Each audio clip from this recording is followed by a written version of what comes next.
And there definitely is a shift in the weather, isn't there, Anthony? And I was speaking to my brother who lives in Moose Jaw, and let me just say, I can't say the words because they're not very family friendly, but the expletives of how much snow they're getting. So compared, it's not so bad. Yeah, exactly. Although some areas, Barrie, I'm talking to you, Aurelia, around the lake effect belt could be seeing a similar scene by this time next week. So we'll talk more about that. Actually, it could come as early as tomorrow night in some areas. I want to show you what's going on in Saskatchewan. So why wait? Let's start there. This is not just Moose Jaw or Saskatoon or Regina. It was pretty much the entire province. In fact, it extended all the way back to Calgary with 30 centimeters falling there. And the problem in the prairies, when you get now this deeper snowpack and the Arctic air has moved in, it just sits there, and it's November, but it's minus 30 with the wind chill, and it is that thick blanket of snow that now encompasses the prairies. And actually, for us,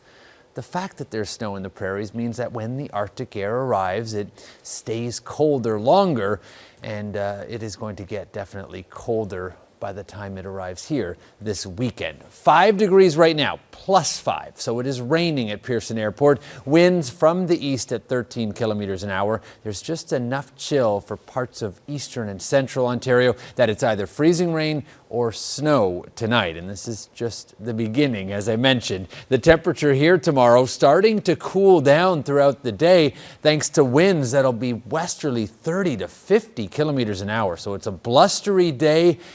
But there may actually be some sunny breaks, which would be nice to see. We had some sunshine early this morning.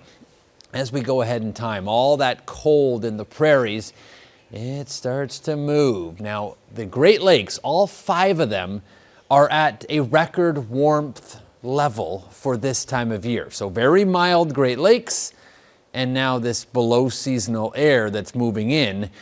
Guess what the end result's going to be? Lake effect snow. Most of the problem time will be Friday into the upcoming weekend and then beyond, but some areas will get it before that. So let's zoom in. Freezing rain tonight through parts of Ontario Cottage Country, the Kawarthas, Ottawa Valley, and then as you get up towards North Bay and Sudbury, it's a 5 to 20 centimeter snowstorm. Timmins could get as much as 20 centimeters of snow. Ottawa, an icy commute tomorrow morning, followed by some lake effect flurries. And let's stop it here Wednesday at 6 a.m. So Barrie's in the clear this time, I think, but as you go to the north end of Lake Simcoe, this could be the first 5 to 15 centimeters, and then we're going to see more late this week as we start to see this weather pattern change. So here is the snow synoptic scale, we like to call it, and then as we look at the more mesoscale, the more into your neighborhood, and then one neighborhood over doesn't see anything, well, that's when we start to talk about the weekend. So here's the forecast for Toronto, and by the way, we're not getting much, if any, snow here, maybe some flurries, but it is certainly turning colder, -1 by early next week, and that's a high temperature in the middle of the afternoon.